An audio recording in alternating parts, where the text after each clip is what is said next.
Hello students of India, very warm welcome to Elon.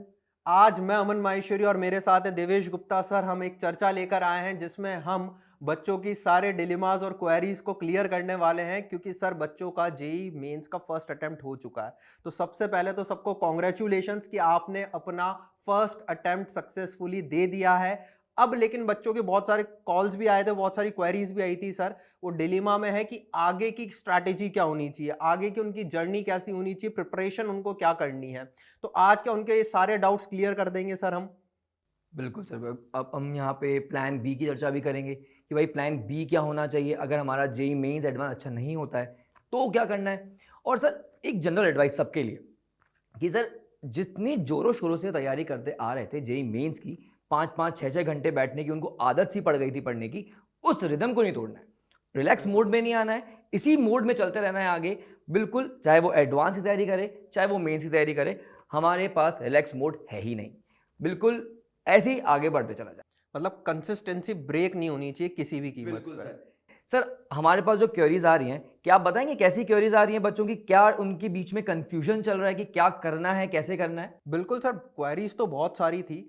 अगर अपन देखें तो बच्चे ये जानना चाह रहे हैं कि हमको क्या जे एडवांस फोकस होना है या हमको जे मेंस फोकस होना है। कुछ बच्चे तो एकदम क्लियर है अपने माइंड में कि सर हमारा पेपर तो ऐसा गया कि हम तो 100% जे एडवांस फोकस होकर पढ़ेंगे, और कुछ बच्चे एकदम क्लियर है कि पेपर थोड़ा सा बिगड़ गया है तो सर मैं तो मेंस 2 की ज़्यादा प्रिपरेशन करने वाला हूँ। लेकिन एक बड़ा क्लस्टर भी बच्चों का ऐसा था जो कन्फ्यूज्ड है, डिलेमा में है। उनको पता ही नहीं है कि हमको क्या एडवांस की तरफ मूव करना है या मेंस की तरफ मूव करना है। तो सर आप उनका क्या डिलेमा प्लीज क्लियर कर दें कि उनको एडवांस फोकस होना है या फिर मेंस फोकस होना है, और इसका क्राइटेरिया क्या होना चाहिए। सर बेसिकली अब हमारे पास दो तरह के स्टूडेंट्स हैं, दो तरह की क्वेरीज पे मैं डिपेंड किया कि भाई अगर कुछ बच्चे हैं जो सिर्फ और सिर्फ जेई मेंस पढ़ना चाहते हैं सेकेंड अटेम्प्ट के लिए और कुछ एडवांस की तैयारी करना चाहते हैं, तो सर मैं कहूँगा कि जिसके 180-200 नंबर के आसपास मार्क्स आ रहे हैं, बन रहे हैं आराम से, तो उन बच्चों को तो बिल्कुल सोचने की ज़रूरत ही नहीं है, उन्हें तो एडवांस की ही तैयारी करनी है। अब बच्चे सर बच्चे वो जिनके 150-160 के आसपास मार्क्स आ रहे हैं, उन बच्चों को थोड़ा सा पहले प्राइमरी फोकस हमें रखना चाहिए कहाँ पर, जेई मेंस सेकेंड अटेम्प्ट को पहले उसे क्लियर करेंगे, फिर हम आगे एडवांस की बातें करेंगे। तो हमारे पास यही हो गया कि भाई 200 से ऊपर इसके नंबर आ रहे हैं, 180-200 के आसपास जो नंबर आ रहे हैं, उनको तो आप एडवांस की तैयारी करनी है। और जिन बच्चों के 150 के आसपास नंबर हैं, मतलब मान लो सर 180 के आसपास भी हैं, तो वो भी पहले जेई मेंस 2 की प्रिपरेशन करें। बिल्कुल सर, तो मतलब ये बात तो एकदम क्लियर कर दी कि किन बच्चों को एडवांस फोकस होना है और किन बच्चों को मेंस फोकस होना है। तो यहाँ पर सर अगर हम बात करें उन बच्चों की जो हाईली जे एडवांस फोकस है, तो उनके लिए हम अगर एक बहुत ही बढ़िया सी स्ट्रैटेजी उनको बता दें कि उनको किस तरीके से प्रिपरेशन करनी है, क्या चेंजेस उनको करने हैं, क्योंकि अभी तक वो जेई मेंस 1 के लिए प्रिपेयर कर रहे थे। तो कुछ चेंजेस डेफिनेटली उनको करने पड़ेंगे, उनको एक स्विच मारना पड़ेगा, कुछ पाइवट करना पड़ेगा ताकि वो जेई एडवांस की प्रिपरेशन मोड में आ जाए। जेई मेंस और एडवांस दो डिफरेंट पिचेस हैं, दोनों अलग अलग हैं, तो प्रिपरेशन भी थोड़ी अलग ही रहेगी। मेंस का पिच है जहां पे बॉल डायरेक्ट आ रही है, और एडवांस का पिच है जहां पर गुगली भी आएगी, स्विंग भी आएगी, स्पिन भी होगी और सारा खेल होएगा। तो यहाँ पर जो मुझे लगता है सबसे पहला पॉइंट ये है कि बच्चे को अब, क्योंकि J advance is full of surprises, हमको पता ही है, तो बच्चे को अलग अलग पैटर्न के क्वेश्चंस की प्रैक्टिस करनी चाहिए। मल्टीपल करेक्ट टाइप हो गया, पैराग्राफ हो गया, बिल्कुल सर, मैट्रिक्स मैच हो गया। जो भी पैटर्न आज तक जेई एडवांस ने फॉलो करा है उस पैटर्न के हिसाब से, तो जिस जिस टाइप के क्वेश्चंस की वो प्रैक्टिस कर ले वो उसके लिए बेनिफिशियल होगा, क्योंकि सिंगल करेक्ट की तो बहुत सारी प्रैक्टिस कर ही चुका है। लेकिन गेम जैसे ही मैट्रिक्स मैच या पैराग्राफ या फिर मल्टीपल करेक्ट में होता है, तो उसके लिए एक अलग ही एप्टीट्यूड चाहिए होता है बच्चे को। तो उसके अकॉर्डिंग उसको अपनी प्रिपरेशन रखनी चाहिए और पूरे के पूरे टाइम इसी तरीके से प्रिपरेशन करनी चाहिए।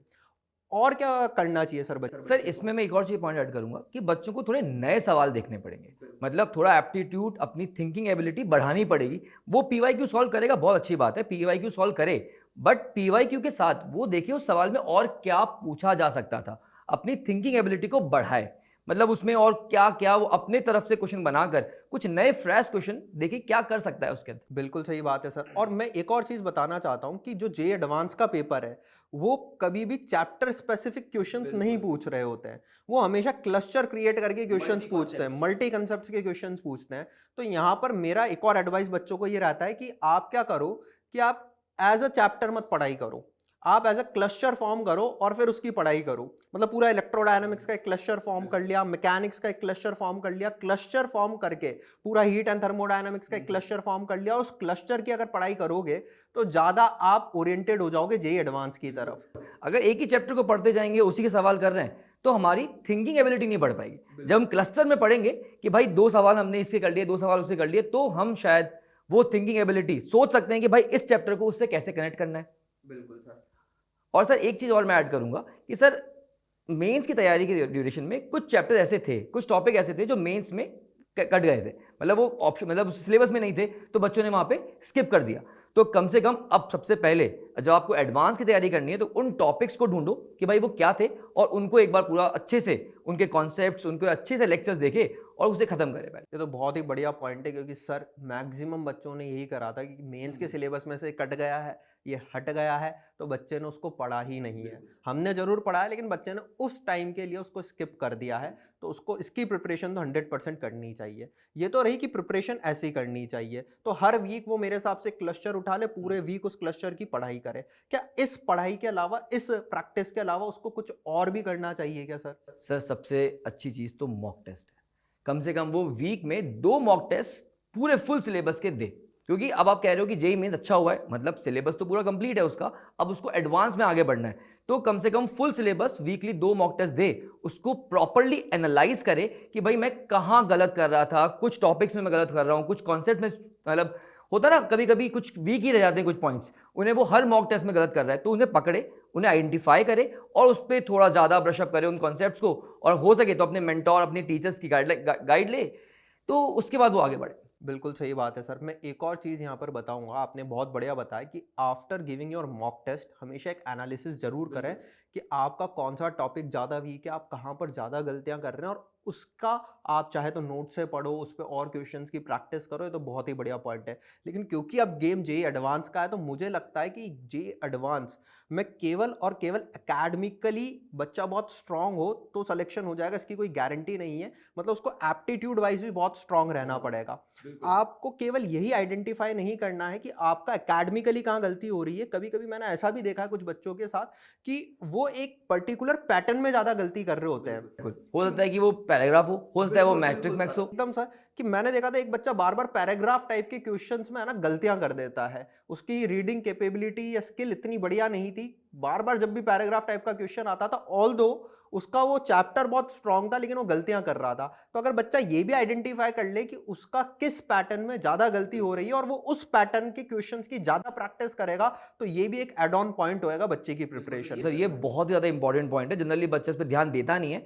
तो हमें अब क्या करना है, हमारे पास एक टॉपिक ओरिएंटेड होना है कि भाई हमारे पास क्या वीक पॉइंट्स हैं, साथ ही साथ हमें किस टाइप के क्वेश्चन है उस पर भी थोड़ा काम करना पड़ेगा। बिल्कुल बिल्कुल सर। और जो मॉक टेस्ट है, मुझे ऐसा लगता है वो बच्चे को, मतलब जो आप 2 मॉक टेस्ट कह रहे हो, वो एक ही दिन में 2 टेस्ट देने हैं, उसी तरीके से जैसे कि जेईई एडवांस का पेपर होने वाला है, पेपर 1 एंड पेपर 2, और बीच में वही गैप रखे। और मैं तो कहूंगा कि सर ये जो पेपर की टाइमिंग्स है ना, वो भी सेम है, सेम रहे जो असली जेईई एडवांस का पेपर होने वाला है, ताकि भाई दिमाग को पता होना चाहिए कि भाई मुझे इस समय पेपर देना है। उसके लिए वो अपने आप को तैयार करे, जितना भी समय बचा है, जितने भी मॉक टेस्ट दे, एकदम ध्यान रख ले, स्ट्रैटेजी यही है कि भाई उन्हीं 2 स्लॉट्स में पेपर दे और पूरा उसी तरह से पेपर दे जो एडवांस में आने वाला है। बिल्कुल सही बात है। तो सर क्लस्टर बनाकर वीकली प्रैक्टिस करनी है, हर वीक में एक टेस्ट बच्चे को देना है। एक टेस्ट मतलब वही 2 पेपर देने हैं, और ध्यान रहे टेस्ट फुल सिलेबस हो, फुल सिलेबस टेस्ट बच्चे को देना है।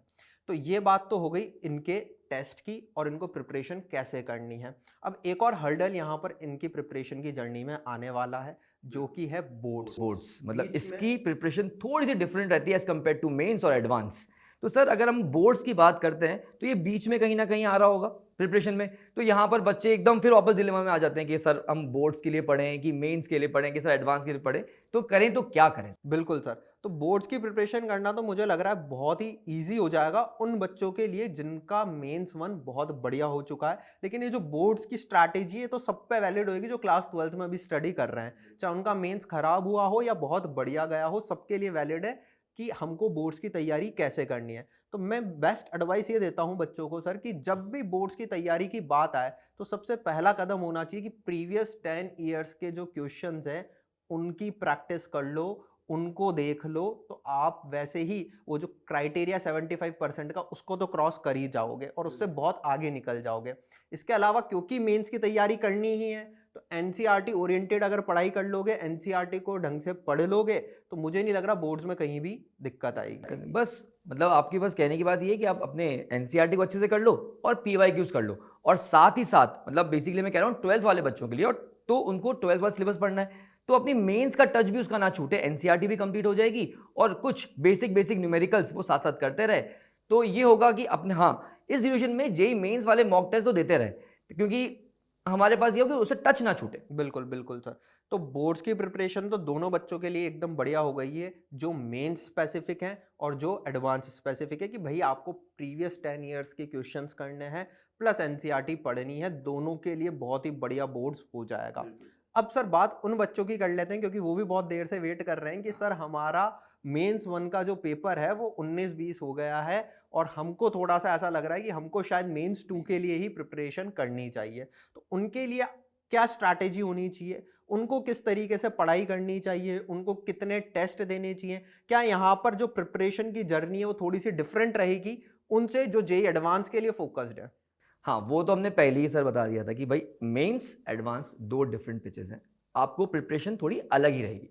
बट हाँ, यहाँ पर हम सिर्फ अगर मेंस की बात करें तो सबसे पहला पॉइंट तो ये सर कि हमारा सिलेबस 100% कंप्लीट होना चाहिए। अगर नहीं है तो पहले हम उसकी तरफ जाएं कि भाई मेरा सिलेबस कंप्लीट हो, उसके बाद हम आगे बढ़ेंगे।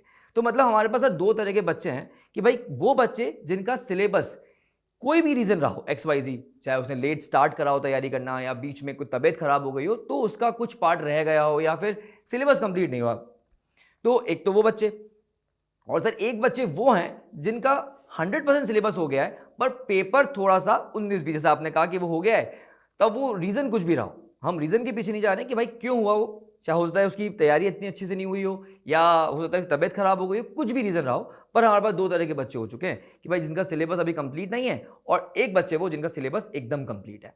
तो सर जिनका सिलेबस कंप्लीट नहीं है उनके लिए पहली एडवाइस तो अपनी तरफ से ये रहेगी कि आप सबसे पहले अपना 100% सिलेबस कंप्लीट कर लीजिए। आप 2 to 3 वीक्स लीजिए, क्योंकि मुझे लग रहा है 80% तो हो ही चुका होगा उनका सिलेबस कंप्लीट है, 85% हो चुका होगा। तो 10-15-20% की ही बात है, तो विद इन 3 वीक्स वो अपना सिलेबस 100% कंप्लीट कर ले, क्योंकि जो मेंस है ना सर, ये गेम है सिलेबस का। अगर बच्चे का सिलेबस कंप्लीट नहीं है तो इनको पता भी चल गया होगा, क्योंकि मेंस 1 देकर आ चुके पेपर देकर आए हैं हैं कि जहां पर ये छोड़कर गए होंगे किसी और सब टॉपिक वही को, सवाल या टपक गया होगा। बिल्कुल सर ऐसा 100% हुआ होगा, चाहे वो फिजिक्स में हुआ होगा या केमिस्ट्री में, मैथ्स में, बट ऐसा जरूर इनको फील आई होगी कि मैं जो छोड़कर गया वहीं से एक क्वेश्चन आया है।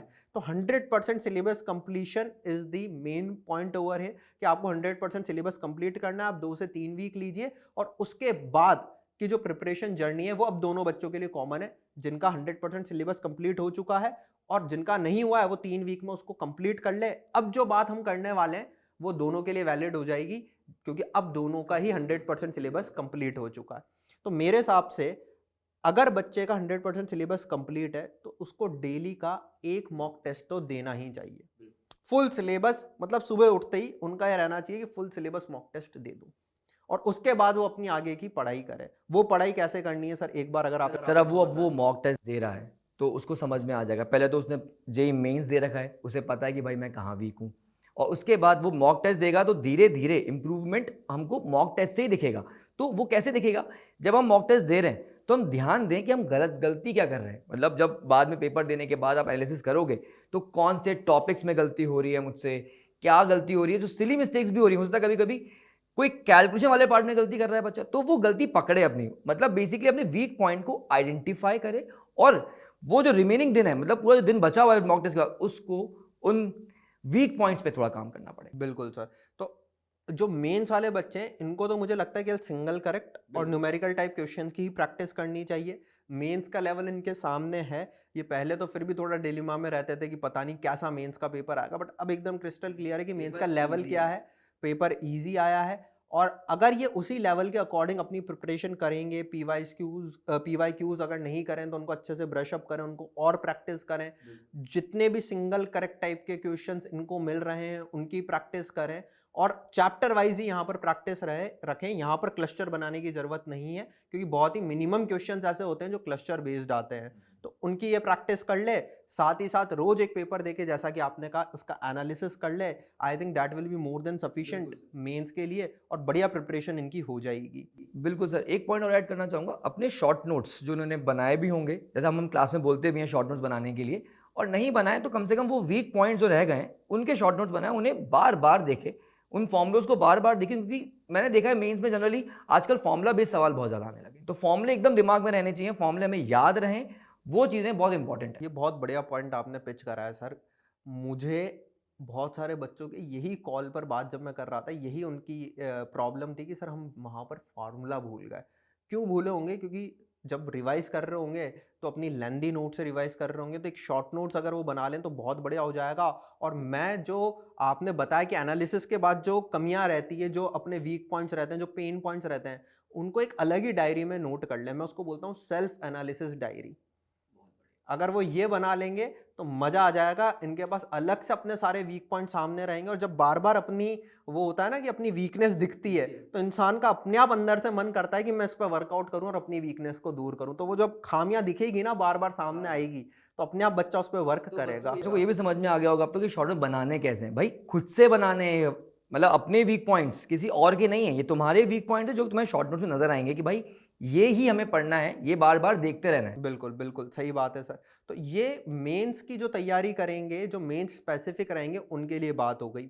इनको बाद में हम जेई एडवांस की एडवाइस भी देंगे, लेकिन अभी जब तक मेंस 2 नहीं हो जाता, इनको मेंस पे स्पेसिफिक रहना चाहिए। और जैसे इनका मेंस 2 हो जाएगा, और बट नेचुरली अगर ये एडवाइस को फॉलो करेंगे तो बहुत ही बढ़िया होगा, और फिर हम इनको एडवांस की एडवाइस दे देंगे, ताकि ये आईआईटी में भी एक सीट आराम से ग्रैब करें, जो इनका ड्रीम कॉलेज है वो इनको मिल जाए। लेकिन सर बाय चांस अगर किसी भी कारण की वजह से मेंस का पेपर खराब हो जाता है बच्चे का, तो उसके पास क्या और ऑप्शन है? एक ऑप्शन तो होता है कि वो रिपीट कर ले, अगर वो 12th में है तो। अगर बच्चा 13th में है तो उसके पास तो रिपीट का ऑप्शन भी नहीं है। तो अगर कोई बच्चा ऐसा है जो 12th में है, वो रिपीट नहीं करना चाहता कि मैं अब और प्रिपरेशन तो नहीं करना चाहता, और 13th वाले स्टूडेंट के पास, रिपीटर बैच के पास तो है ही नहीं ऑप्शन कि वो रिपीट कर पाए, तो उनके लिए, और मैं तो कहूँगा सभी के लिए, एक प्लान बी होना जरूरी है। बिना प्लान बी के बच्चों को मतलब इतना बड़ा रिस्क नहीं लेना चाहिए। ठीक है, प्लान बी अगर वर्कआउट उनको लग रहा है कि नहीं मुझे तो रिपीट करना है, मुझे प्लान बी पे मूव नहीं करना, that is a different thing, but plan B हमेशा अपने हाथ में रखें। तो प्लान बी पे अगर आप थोड़ा सा और लाइट डालेंगे तो बच्चों के लिए एकदम क्लियर हो जाएगा कि इन प्रिपरेशन के अलावा, जेई मेंस और एडवांस के अलावा भी हमें कुछ और भी करना है।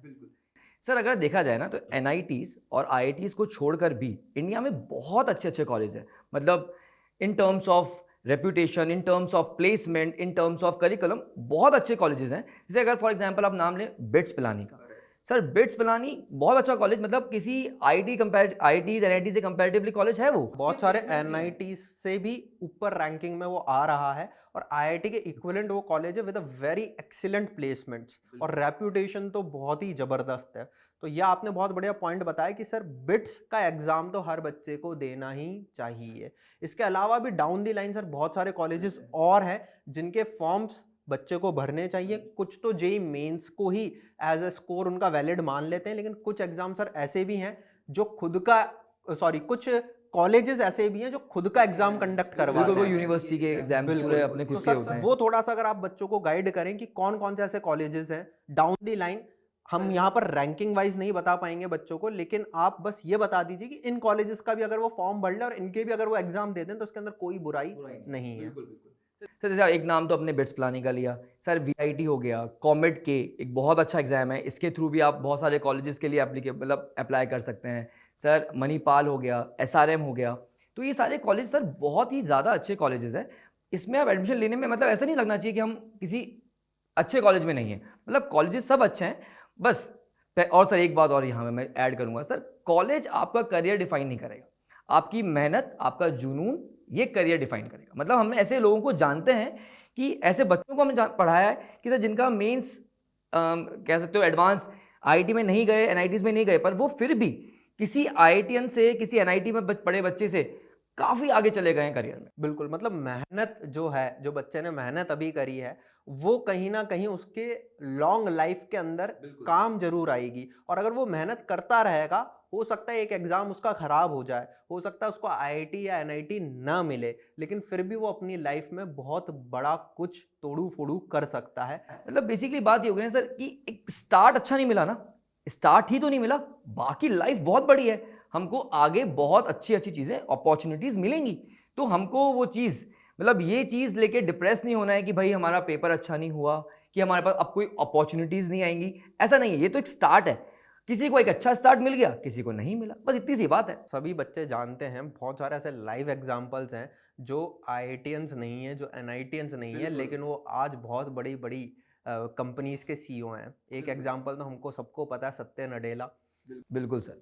तो ये मतलब वही बात है कि मेहनत और जुनून आपको आगे लेके जाती है। कॉलेज तो एक सिर्फ़ कह सकते हो स्टार्ट है। एक पड़ाव है इस जर्नी में। हाँ, अगर एक अच्छा कॉलेज मिल जाता है, बहुत अच्छी तो बात है। आगे की जो रास्ता है वो थोड़ा-सा आसान हो जाता है, बस इतना ही अंतर आता है। अगर वो कॉलेज नहीं मिल रहा तो ये मान लो कि तुम्हारी किस्मत में थोड़ी और मेहनत लिखी हुई है, थोड़ी-सी और मेहनत कर लोगे आगे अपनी लाइफ़ के अंदर तो तुम भी बहुत अच्छा अपॉर्च्युनिटीज़ ग्रैब कर लोगे जो आपकी लाइफ़ में आएगी। सर हमारे पास ऐसे एग्जाम्पल्स भी हैं कि अपने पढ़े हुए स्टूडेंट्स हैं जिनका मेंस 1 अच्छा नहीं हुआ, उन्होंने मेंस 2 में बहुत ही अच्छा कर दिया और कुछ बच्चे तो एडवांस भी क्लियर करके गए। तो ऐसे स्टूडेंट्स हैं अपने पास भी। तो सर हमारे पास कुछ एक वीडियोज़ भी हैं। क्या एक बार बच्चों को अपन दिखा देते हैं सब बच्चों को? बिल्कुल sir. Everyone, my name is Ruvdangi and I studied from Allen Digital last year to prepare for JEE Mains and Advanced. First attempt it didn't go so well, but in the next attempt I improved from 94 percentile to 99.1 percentile and I'm proud of it. I would like to say कि अगर तुम्हारा बेकार गया है just with good amount of hard work in these next 2-3 months and just follow what the teachers says, all the teachers, आप कर लोगे, कुछ हार्ड नहीं है। तो सर क्या बढ़िया वीडियो है, मतलब कुछ बच्चे सही में, मेरे पास ऐसे कॉल्स भी आए थे, सर मेरा मेंस 1 बिल्कुल अच्छा नहीं हुआ, सर मुझे तो लग रहा है मैं मेंस 2 भी नहीं कर पाऊंगा क्योंकि मेरा मेंस 1 भी ऐसा ही गया है, मुझे कुछ समझ में नहीं आ रहा मैं क्या करूं। मतलब लाइव एग्जांपल आपके सामने है कि मेंस 1 खराब हो गया लेकिन मेंस 2 भी बहुत बढ़िया गया और उसके बाद एडवांस के अंदर भी सीट ग्रैब कर ली है बच्चे ने और वो आज आईआईटी में पढ़ रहा है। तो नथिंग इज इम्पॉसिबल, अगर आप 12 घंटे पढ़ रहे थे तो आप 14 घंटे पढ़ने लग जाओ, कोई बहुत बड़ी बात नहीं। सारे जो डिस्ट्रैक्शंस अपने आसपास के उनको दूर कर लो, बस कुछ महीने की बात है। पढ़ाई पढ़ाई पढ़ाई अगर दिमाग में चलेगी तो आप मेंस 2 में भी बहुत अच्छा कर लोगे और मेंस 2 ही नहीं, आप एडवांस में भी बहुत बढ़िया करोगे और डेफिनेटली आईआईटी पहुंच ही जाओगे। एग्जाम्पल्स अपने सामने, और ये तो अपन ने एक एग्जाम्पल दिखाया, ऐसे खूब सारे एग्जाम्पल है और हर साल हम देखते हैं खूब बच्चे मेंस 1 के बाद हमको फोन भी करते हैं कि सर हमारा बिगड़ गया ड्यू टू XYZ रीजन, लेकिन फिर वो मेंस 2 के बाद जब कॉल करते हैं तो उनकी खुशी अलग होती है कि सर बहुत बढ़िया पेपर हुआ। उनकी खुशी से हमारी खुशी कितनी ज़्यादा हो जाती है कि भाई हमारा स्टूडेंट मतलब एक जेईई मेंस अच्छा नहीं हुआ, फिर 2 में बहुत अच्छा किया, एडवांस क्लियर कर गया, बहुत अच्छा लगता है सच। तो बच्चों को मैं यही कहता हूँ हर बार कि निराश मत हो, ये केवल एक पड़ाव है, आगे रास्ता बहुत लंबा है, आप बस कर्म करते जाओ, फल की चिंता मत करो, जो होगा बहुत बढ़िया ही होगा क्योंकि तुम्हारा जो मेहनत है वो कभी भी वेस्ट नहीं होती लाइफ में, कहीं ना कहीं किसी ना किसी रूप में, किसी ना किसी अपॉर्चुनिटी के रूप में आपके सामने आएगी, बस उस वक्त ध्यान रखना, उस अपॉर्चुनिटी को ग्रैब जरूर कर लेना। तो सर फिर इस सेशन को इतना ही रखते हैं, बच्चों की और जितनी भी क्वेरीज रहेगी आगे हम ऐसे सेशंस लेकर आते रहेंगे बच्चों के लिए, ताकि उनकी सारी की सारी problems in a single video और कम से कम टाइम में क्लियर हो जाए। बहुत ही शानदार स्ट्रैटेजी अपन ने आज डिस्कस करी है बच्चों के लिए, आई होप बच्चों को बहुत फायदा भी होगा इससे। बिल्कुल। Okay sir. Okay sir.